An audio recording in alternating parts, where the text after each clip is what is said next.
Vegetable rape બનાવવા બેઠેલા છે ભાઈ. આ જો લંડનમાં.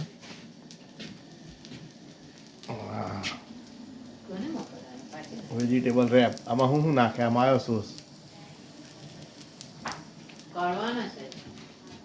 પછી આ તૈયાર આ ટાઈપની રોટલી આવે અહીંયા.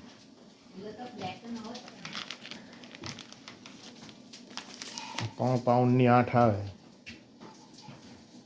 એની અંદર આ કાંદા ને કોબી ને કચુંબર ને રેપ. આજનો પ્રોગ્રામ શનિવારનો રેપ ખાવાનો પ્રોગ્રામ છે ભાઈ, યુકેમાં.